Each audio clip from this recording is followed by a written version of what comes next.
और इस वक्त जम्मू कश्मीर से खबर है, जम्मू से 4 आतंकी गिरफ्तार किए गए हैं। आतंकियों के निशाने पर था राम मंदिर। अयोध्या से बड़ी वारदात को तैयारी में थे ये सभी के सभी आतंकी। जैश के 4 आतंकी गिरफ्तार किए गए हैं। तो अयोध्या में बड़ी वारदात को अंजाम देने के फिराक में आतंकी थे, जिन्हें जम्मू से अब गिरफ्तार किया गया है। ये 4 आतंकी बताए जा रहे हैं कि राम मंदिर अयोध्या में किसी बड़ी वारदात को अंजाम देने वाले थे। आतंकियों के निशाने पर था राम मंदिर और जैश के 4 आतंकी अब गिरफ्तार किए गए हैं।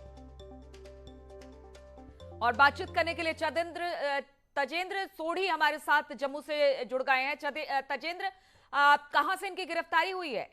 देखिए, इनकी गिरफ्तारी जम्मू के विभिन्न इलाकों से हुई है। ये सिक्योरिटी फोर्सेस के लिए एक बड़ी कामयाबी है, क्योंकि ये जो 4 जैश-ए-मोहम्मद के आतंकी हैं, एक बहुत बड़ी आतंकी साजिश को अंजाम देने की फिराक में थे। इनकी तरफ से जो एक आतंकी है जिसका नाम इजहार खान है, ये शामली उत्तर प्रदेश का रहने वाला है। इसे पाकिस्तान के जैश के कमांडर मुंजर, जिसका नाम मुंजर इलियास शाहिद था, उसने ये काम दिया था कि अमृतसर के बॉर्डर से ड्रोन के द्वारा जो हथियार गिराए जाएंगे उन्हें कलेक्ट करके कश्मीर भेजा जाए और उसके बाद अयोध्या में राम जन्मभूमि मंदिर की रैकी की जाए, पानीपत रिफाइनरी की रैकी की जाए, क्योंकि ये 2 प्रमुख जगहें जो हैं ये जैश के आतंकियों के निशाने पे थी। उसके बाद जम्मू कश्मीर पुलिस के पास जो इंफॉर्मेशन थी, एक आतंकी जैश का पहले गिरफ्तार किया गया था, उसके बाद जो इंट्रोगेशन उसकी की गई, उससे जो जानकारी मिली, उसके बाद 3 अन्य आतंकी जैश के जो गिरफ्तार कर लिए गए और एक बहुत बड़ी साजिश को अंजाम देने से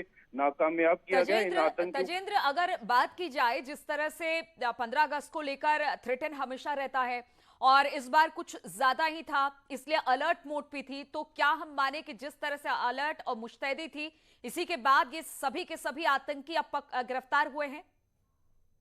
कश्मीर में जो है सुरक्षा कर्मी हमेशा ही अलर्ट पे रहते हैं। ये एक ऐसी संवेदनशील जगह है जहां पर अलर्ट को कभी कम नहीं किया जाता, लेकिन ये जम्मू कश्मीर पुलिस और जो बाकी इंटेलिजेंस एजेंसीज का नेटवर्क है, उनकी वजह से ये बड़ी कामयाबी मिली है। उनकी जो मुस्तैदी थी, आपने देखा होगा पहले भी कई बार ड्रोन के द्वारा हथियार ड्रॉप किए गए थे, उन्हें पकड़ा गया था। जम्मू के एयरफोर्स स्टेशन पे आतंकी हमला हुआ था। उसके बाद जम्मू कश्मीर पुलिस के पास कई लीड्स आ रहे थे। कुछ देर पहले एक आतंकी को हथियार लेते हुए परमंडल एरिया से, जो जम्मू के साथ में ही सटा हुआ है, वहां से गिरफ्तार किया गया। उसके बाद जो उसकी इंट्रोगेशन से जो जानकारी मिली, ये अब जैश का एक बहुत बड़ा जो नापाक प्लान है वो सामने आया, जिसमें राम जन्मभूमि उनके निशाने पे थी, पानीपत रिफाइनरी निशाने पे थी और 15 अगस्त में वो कोशिश कर रहे थे कि जो स्टिकी आईडी बॉम्ब हैं, जो गाड़ियों के साथ, वाहनों के साथ अटैच हो जाते हैं, उन्हें विस्फोट करके वीवीआईपी को टारगेट किया जाए और सुरक्षा कर्मियों को टारगेट किया जाए। जी बिल्कुल। अब जब इनकी गिरफ्तारी हो गई है तजेंद्र, तो इनके पास से क्या कुछ बरामद हुआ है, कुछ पता चल पाया है? क्योंकि आप जिस तरह से बता रहे हैं, अयोध्या को टारगेट करने का प्लान था, पानीपत में रिफाइनरी प्लांट को टारगेट करने का प्लान था, स्टिकी बम लगाने का प्लान था, तो और कुछ क्या जानकारी मिल पाई है अब तक? देखिए, इनके कब्जे से जो इन आतंकियों से काफी भारी मात्रा में जो है असला बारूद बरामद हुआ है, जिसमें ज्यादातर स्टिकी बॉम्ब थे, जो यहाँ से इन लोगों के से बरामद किए गए हैं। कल भी आपने देखा होगा कि मेंढर के इलाके से एक आतंकी को गिरफ्तार किया गया था। उस आतंकी से 4 आईडी जो स्टिकी बॉम्ब थी वो जो सुरक्षा कर्मियों है उन्होंने बरामद किए थे। तो इन 4 आतंकियों से भी काफी भारी मात्रा में गोला बारूद जो है बरामद किया गया था।